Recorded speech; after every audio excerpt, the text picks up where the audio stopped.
नरेंद्र सिंह जी उत्तराखंड से। श्री राधा पल्लव श्री। महाराज जी श्री हरिवंश। महाराज जी मुझसे पूर्व में बहुत पाप हुए। आपके सत्संग सुनने के बाद वो सारे भय छूट गए। पहले बहुत भयभीत रहता था। मैंने सब कुछ मांस शराब व्यभिचार सब छोड़ दिया है। महाराज जी अब मुझे अगर बुखार या सर्दी जुकाम भी होता है तो मैं दवाई नहीं खा रहा हूँ। ऐसा लगता है कहीं मेरा समर्पण भाव कम ना हो जाए। महाराज जी मेरा मार्गदर्शन करें। नहीं, अभी बच्चे हो, समझ नहीं पा रहे हो। रोग रूप से भगवान आए हैं तो औषधि रूप से पूजा कर देते हैं। समझ रहे हो? ये भी अभिमान नहीं रखना चाहिए कि हमें औषधि नहीं लेनी। नहीं, रोग रूप से भगवान आए हैं तो औषधि रूप से उनकी पूजा कर दी जाए। औषधि ले लिया, अब जो कष्ट हो रहा है उससे निरपेक्ष रहा जाता है।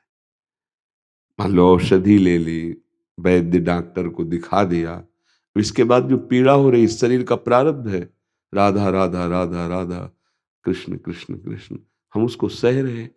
पर अब रोग आ जाए कह दे औषधि नहीं, तो ऐसा हठ नहीं करना चाहिए। नहीं, अभी तो थोड़े जुकाम बुखार है, और जब हाई कोई बीमारी ऐसी बड़ी आ गई तब तो फिर नियम थोड़ी चलेगा। अब जैसे प्रभु रखो, मैं आपकी शरण में हूं, ये शरीर आपकी सेवा में है, जैसे मनावे वैसे रखो। अब अपना कुछ नहीं रह गया, अपने चिंतन। जब तक प्राण है तब तक प्रभु का चिंतन है।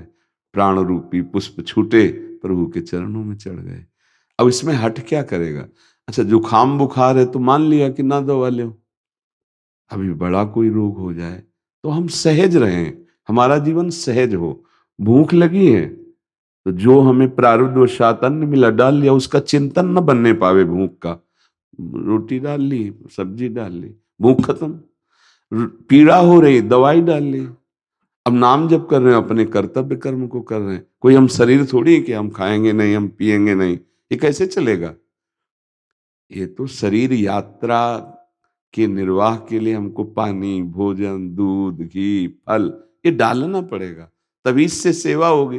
अब कहते हम जी खाएंगे नहीं तो बैठ जाओगे एक कोने में, कोई कर्म नहीं बन पाएगा, कोई सेवा नहीं बन पाएगी, और विक्षिप्तता आ जाएगी, भजन में भी मन नहीं लगेगा।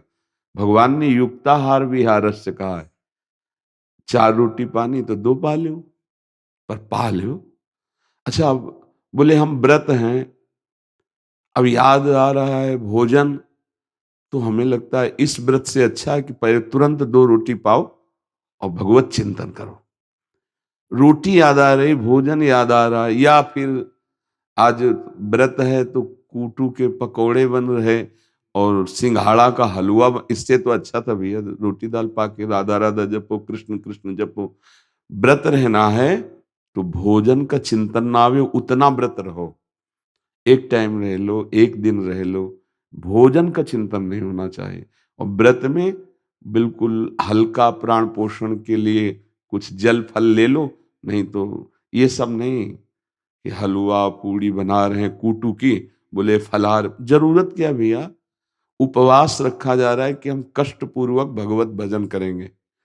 आज उपवास करके, उपवास का मतलब ये सब नहीं है कि अच्छे अच्छे फल जूस ये सब कलहार करके पकवान, ये नहीं है, ये उपवास नहीं है, ये मनोरंजन है। उपवास से 24 घंटे में एक बार थोड़ा दूध ले लिया, थोड़ा फल ले लिया, खूब नाम जप किए, अपने कर्तव्य, एक दिन में कुछ नहीं बिगड़ेगा। अगर बैठे बैठे चिंतन भोजन का हो रहा तो मुझे लग रहा है उपवास छोड़ दो, भोजन पालो और भगवत भजन करो, चिंतन करो। आपका चिंतन प्रभु का बनना चाहिए। तो इसलिए अब हम औषधि नहीं खाते, ऐसा गर्व कर लें, और कोई भयानक पीड़ा का समय आ गया तो सारा चिंतन पीड़ा का होगा, भजन तो होगा नहीं। बड़े बड़े रोग हैं, इसलिए मुझे लगता है कि आपको हठ छोड़ देना चाहिए। ठीक है? क्योंकि ये हठ ज्यादा दिन टिकने वाला नहीं होता। अब जिसे कह दे कि हम भोजन ही नहीं पाएंगे तो कितने दिन? लघु शंका का वेग आया तो जाओगे ना, लघु शंका हट काम करेगा क्या? सोच का वेग आया तो जाओगे ना। ऐसे कर्म का वेग आया है कष्ट देने शरीर को, तो औषधि उसका प्रायश्चित है।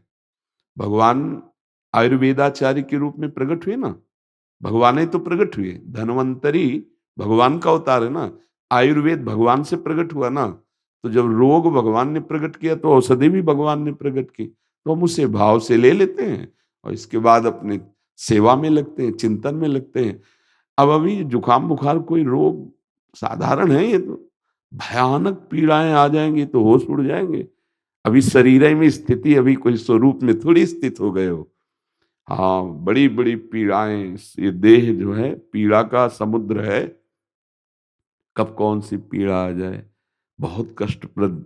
अब पता नहीं किस जन्म का कौन सा कर्म कब लागू हो जाए। तो अपने को ऐसे रखना चाहिए शरणागति में कि आप रोग आए हैं, औषधि की व्यवस्था कर दी तो औषधि ले ली। हाँ, व्यवस्था नहीं है तो प्रभु का विधान है, फिर हम सह रहे हैं। जब व्यवस्था है तो फिर व्यवस्था में उसको ले लेना चाहिए। अब जैसे 2 दिन 3 दिन भोजन ना मिले, मान लो विरक्त है, अब भगवान की इच्छा है तो हमको चिंतन नहीं करना, दुखी नहीं होना, पर जब मिल रहा है तो उचित डाल लेते हैं और भजन करें, भोजन का चिंतन ना होने पाए। ऐसे ही भगवत चिंतन न छूटने पावे, उतना तो सहे। और जहां भगवत चिंतन छूट रहा हो, शरीर का चिंतन हो रहा हो, तो भोजन ले ले, औषधि ले ले, वस्त्र। अब जैसे ठंडी है, अब शरीर कांप रहा है, ठंडी का चिंतन हो रहा है, उससे अच्छा है अगर कपड़े मिल रहे हैं तो शरीर में डाल लो और शरीर का चिंतन छोड़ो, प्रभु का चिंतन करने लगो। उत्तम बात यह है। और जब हमारा लक्ष्य बाहरी हो जाता है तो बड़ा अभिमान को सुख मिलता है। ये सब अभिमान गलित होने पर ही भगवत प्राप्ति होती है। बिल्कुल जैसे चावल है ना, जहां से दबाव दब जाता है तो उसे सदवई भाषा में कहते हैं सिद्ध हो गया। बोले चावल सिद्ध हो गया, कहीं से भी पकड़ो दब गए। ऐसे एकदम सरल स्वभाव न मन कुटिलाई, संत सरल चित जगत हित, जान स्वभाव स्नेह।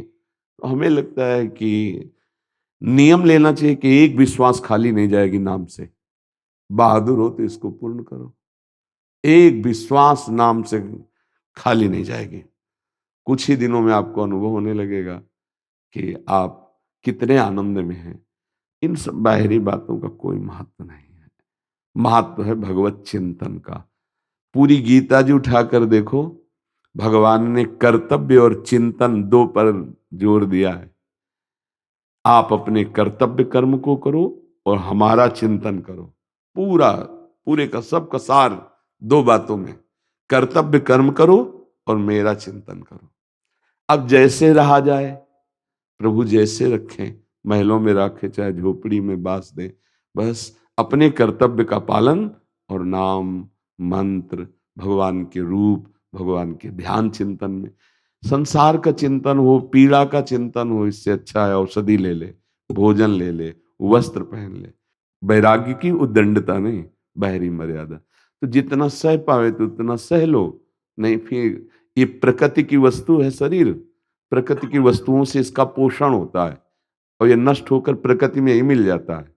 आप परमात्मा के अंश हैं, ये बात जानने के लिए आपको ये मिला है।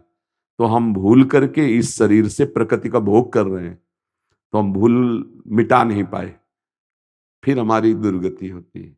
भूल मिटाने के लिए आए हैं। ये शरीर मैं नहीं हूं, ये प्रकृति का है और जब इसको जो आवश्यकता है वो समय पर दे देना चाहिए। यदि उपस्थित है तो प्यास है तो पानी, वस्त्र है तो वस्त्र, शरीर में भोजन है तो, इन सब बातों से कोई फर्क नहीं पड़ता। साधना में, साधना में फर्क पड़ता है चिंतन से। ये बाद में समझ में आया। हमारा चिंतन नहीं छूटना चाहिए।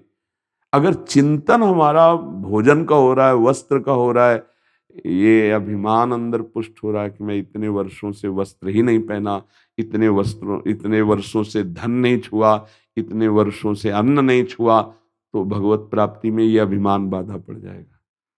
जो मिला जैसे मिला संतुष्टायन केनवा, धर्म विरुद्ध भोगों को अस्वीकार करते हुए, धर्म युक्त शरीर पोषण के लिए भोगों को स्वीकार करते हुए, अनन्य चिंतन आराध्य देव का, बस इसी से भगवत प्राप्ति होती है। तो अगर भगवत मार्ग में चलना चाहते हो तो देख लो, और अगर ये दिखाना चाहते हो कि मैं औषधि नहीं लेता, तो देख लो कितनी देर प्रकृति से लड़ पाओगे, कितनी क्षमता है प्रकृति से लड़ने की। गुरुदेव पहले मैं बहुत औषधि खा रहा था, मेरी तबीयत ऐसी मानसिक बीमारी हो गई थी, हर 2 मिनट में ऐसा लग रहा था हॉस्पिटल जाना है। अभी गुरुदेव जब से आपको सुना है, मैंने दवाई ली, डॉक्टर ने इतनी सारी दवाई दी, मैंने उसमें से एक नहीं। देखो, मानसिक बीमारी सुधारने के लिए बातें आपके काम में आएंगी, क्योंकि मन का चिंतन सही होना चाहिए। देखो बात आई ना, चिंतन से उसको अगर बिना औषधि के संत वाणी से ठीक हो रहा है तो तुम नहीं, सैकड़ों लोग अपना अनुभव करते हैं कि हमारे आचरण ठीक हो रहे हैं, लेकिन ये जुखाम बुखार, ये शरीर अभी कहीं चोट लग जाए, कोई अंग टूट जाए, कुछ ऐसे भयानक रोग हो जाए तो हम ऐसे कोई हट नहीं करेंगे। वो उसके लिए उपदेश है कि हम दुख सुख में समान भाव रखें, लेकिन शरीर में जो रोग है उसके लिए औषधि है। जैसे हमने आपको बताया, दुख सुख का सहन करने का उपदेश तो हम आपको कर रहे हैं, लेकिन डायलिसिस होता है। अब इस शरीर का कोई प्रारब्ध भोगा गया, अब मानो किडनी फेल है, डायलिसिस ना हो तो 4-5 दिन के बाद मृत्यु हो जाएगी। 2 दिन के बाद पूरा सूजन और सांस लेने में समस्या, 4-5 दिन में प्राण निकल जाएंगे शरीर से, क्षमता नहीं रह जाएगी। अब प्रभु ने विधान कर दिया ना, मशीन बना दी, डायलिसिस डॉक्टर हैं, वो अपनी औषधि देते हैं, अपना काम चल रहा है।